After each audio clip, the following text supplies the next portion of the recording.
I assume the more observant of you will basically immediately notice that I'm not in my usual uniform here. And we also cut off the music in the background. I've been thinking about whether or not that's a good thing or not. I've had a lot of people weigh in for and a lot of people weigh in against, and I think I'm probably going to go ahead and not do it in the future. I don't have time to properly audio balance an entire strip of, an hour and a half of audio while at the same time recording it, so. But the point is that this is not a usual rumination. Here's my notes. I have 3 bullet points on it. That's it. So, Lord knows my overall style is to be myself, to basically just sit here and talk with you as if you were someone I was talking with in person in order to try and discuss something that I feel is deserving of discussion. One of the things that I opened myself to when I opened the floodgates and changed my rules was the ability to talk about things that either weren't my thing or I was viewing from kind of an outsider's perspective. And I'm going to make a point to try and label ruminations that are more of the outsider's perspective going forward so that's more clear. Like the Persona 4 one, for example, would be, I don't like this type of game, nor did I like this game, but here's my outsider's take on it, right? But I can't quite do that with this one. This one's just odd. I was very, very tempted to say no to this. And I basically argued myself out of it on the premise of, people probably want me to talk about it, blah, blah, blah. And I don't want to disappoint a patron, so fine, I'll go ahead and do my best. When I had finished going through the game the second time, I had actually just had the thought of putting forth a rumination that would probably piss everyone off, actually. It would have been about 30 seconds or so. You would have seen my intro, like you did, and then it would have gone to a blank screen with no dialogue from me, and then it would have gone to credits, and that's it. The problem is I had a feeling most people would consider that a cheat, even though that is effectively what I feel about this game. Let me rewind a little bit. 2 things I've always held as the tenets of my show are positivity and truth, okay? The idea being that and I said this originally and I've been saying this many times since, I try to be overall having a positive outlook. Even if I don't like something, like Persona 4 for example, I would still like to discuss that in a positive manner rather than just bashing the game. I feel like the internet has far, far too much negativity as is, especially when it comes to games reviewers and people who discuss games and people who just think about geek culture and all that fun stuff. There's way too much negativity as is. I don't really feel like adding to the pot. The second thing is truth. I don't lie to you. I tell you my honest opinion. I tell you my honest design and ideas and thoughts and facts. And as I often like to say, I talk until I have nothing else to talk about. Now, so this is probably going to be a really short video. You notice I haven't even talked about the game yet. I'm just kind of leading you up to this. But I want to really explain why I have so little to say about this game. Because as much as I want to, have good content and share it with you and talk, and all that fun stuff, sometimes the positivity and truth thing comes into contrast with ourselves. So I'm going to go and be blunt. I didn't like this game. At all. In fact, this is probably my least favorite game, as in, like, the game I like the least of any game I've ever done a rumination on in the last 5 years. It was actually kind of painful going back through it the second time. And that's just the truth. But I'm going to kind of discuss why, rather than just saying it's terrible, because that's part of the whole truth and positivity thing. I don't want to just bash it. I want to be constructive. One of the things that I was reminded of when I went through this game is my trip to the Modern Art Museum back in Washington, D.C. This is many years ago. I have, of course, told many people the story about the frickin' rock on the grass. That's not where I'm going with this. There was a big old canvas there, and it had some, like, attached watercolor brushes, and people would just come by and scribble whatever on it. And there was a whole variety of stuff. It actually wasn't as bad as you're probably thinking, probably because they actually had guards there, like, watching people, and it was mostly kids and whatnot who would come up and scribble something on the paper. And, me and my dad scribbled something on it, too. And then, we moved on. What struck me as interesting about it is it wasn't part of the museum. It was something an artist had submitted. And there was a little placard with a paragraph of discussion about how he wanted to reach out in a meta sense so that people would have the feeling of being a part of the creative process rather than being divorced from the creative process and blah, blah, blah, blah, blah. And it sounded like someone had just read Death of the Author and decided to do a painting version of it, basically. By the way, for the record, I don't like Death of the Author either. I actually reread a bit of the essay prior to doing this, because that's another thing I was reminded of extensively when it comes to this game, but I digress. What really struck me most about it, more than anything else, when I was going through and looking at that, was that someone out there got paid money to put out a piece of paper and say, here, make it yourself. Now, some people would argue that that applies to certain games, like Mario Maker, which just came out, but I think that's really disingenuous in that case. But let's not get too far off topic. Let's talk about Beginner's Guide in particular, okay? There's nothing for me to actually analyze in Beginner's Guide. There's nothing. I have nothing I can logically deduce other than the fact that it's probably fiction. That's all I got. When I was first playing through the game, I actually enjoyed the idea of trying to piece together the overall narrative framework of the games that the fictional developer was putting forward together. And I was like, oh, this is kind of cool. And as I went further through it, it became more and more apparent that it was more a blank piece of paper. That there was nothing to look into. There was nothing to read into. It was intended to be something that I interpreted in my own particular manner and then, moved on from. I don't enjoy that kind of thing. I don't enjoy reading a story that's intended to expand my horizons or anything like that. I don't enjoy watching movies that are intended to be artsy films and all that kind of thing. That's just never been my thing. Not being negative towards anybody who actually likes that kind of a thing.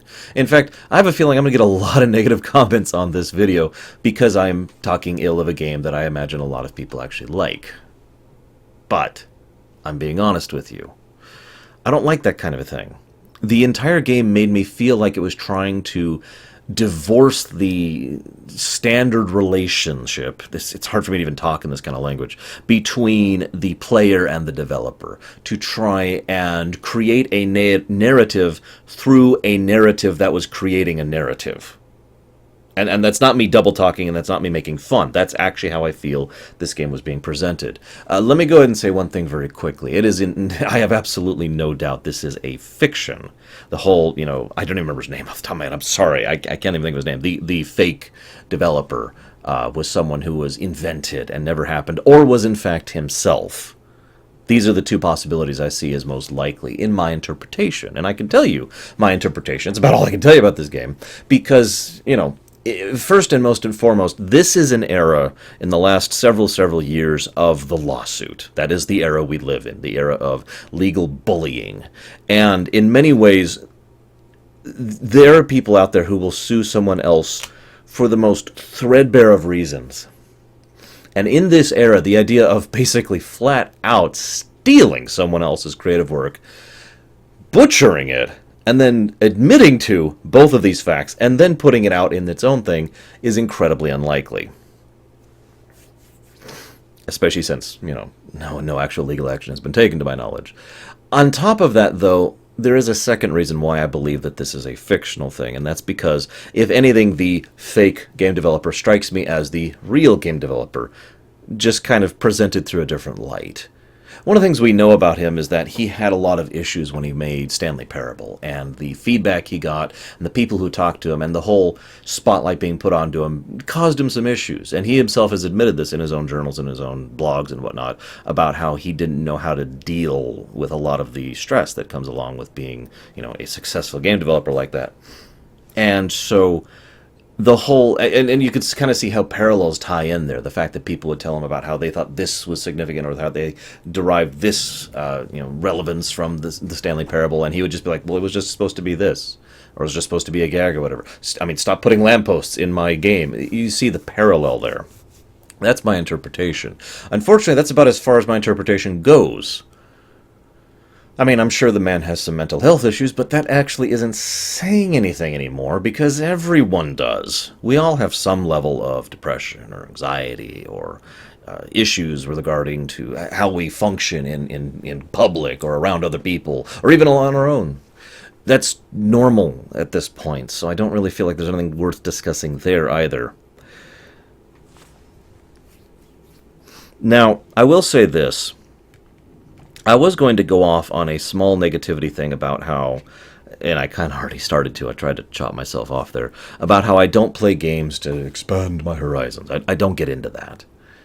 But I do want to say one thing. Let's assume for a moment within the fictional narrative of this game, the narrative, you know what I mean, that Mr. Fake Developer actually does exist in the fiction. And he or she is actually someone who is actually making these games basically just for themselves. And that's it. Now, on the face of it, my first gut reaction was, what are you doing? You're doing it wrong. That was actually my first automatic reaction when I was still treating this as if it was a cohesive story. Because, in my opinion, if you're making a game that is basically not designed to be completed, or not designed to be solved, or not designed to even be played, then what's the point? But then I got thinking about it, and I pulled my own reins back there, and I called myself an idiot. And I was an idiot, because I started thinking about it.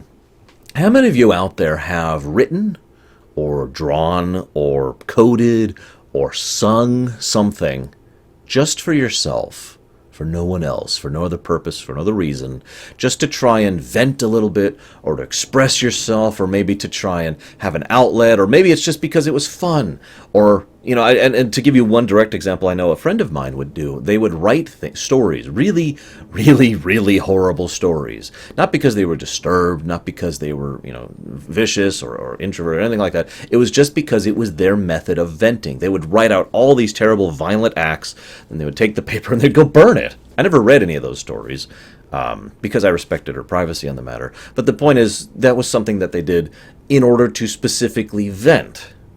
In other words, what's the difference between coding a game just for the sake of venting or for the sake of yourself, as opposed to writing something just for the sake of venting or just for the sake of yourself? And there's nothing wrong with that. Nothing at all, actually. And that's why I kind of split my perspective on that a little bit. And I was like, okay, fine. There is, so within the narrative, within the fictional narrative, that actually makes sense, and I'm okay with that. And that actually adds to the fictional narrative of the fact that these games, which were not designed to be given to other people, which were not designed to be played by other people, which in several cases were not designed to be played, period, and were actually uncompletable, have not only been released to the public, released to the public in the short sense, because they were being released, you know, Coda, that was his name. Coda was being forced basically to give these games out to, to other people, and he was sharing them with all his friends. But then, of course, now in the overall meta-narrative sense, with narrative, 3 layers. This game has now been released, so now all these kind of people can enjoy and play these games that were never intended to be played by anyone else. The relative equivalent of this is if someone published a notebook. Notebook's a terrible thing. If someone published a book, and this book was about someone who was trying to help a budding author, and it contained lots of different short stories written by the budding author, and all of this is a fiction. That's the relative equivalent we're going for here. And so it adds to that, because it means that he completely missed the freaking point. And probably the one line in the entire game I actually did like was, stop adding lampposts to my game. Because that means that the original comment about lamppost being a signification of you've reached the end is a flat-out lie.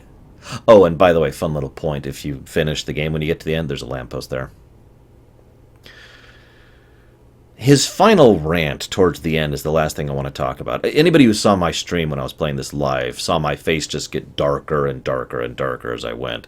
And it got to the point where I didn't even want to say anything anymore. And ironically enough, the actual narration stopped after a certain point. Another aspect of fiction, by the way. It's nice and well to say that, he totally means that in the moment, but at the same time you have to remember that that's something that was recorded well in advance, kind of like what I'm doing with you now. I mean, you really have nothing but my word of it, the fact that I'm just sitting down here, with 3 notes on my paper and talking to you. This could be my 5th take for all you know. Now, I will tell you flat out, this is not my first take. This is not my 5th take. This is my first take, because that's how I do ruminations. But, I don't do takes, in other words. But when it comes to prepared media, anything that is not live, you cannot take that as an absolute, oh, this totally happened. That's the equivalent of coming across a cave on a wall and it says, here's the beast of, He doesn't actually write that unless he's writing it and doesn't mean it. That didn't happen. He didn't just quit. He didn't just stop the narration. He decided, he reached the end point of the script and then cut off. But I guess that's the point, isn't it?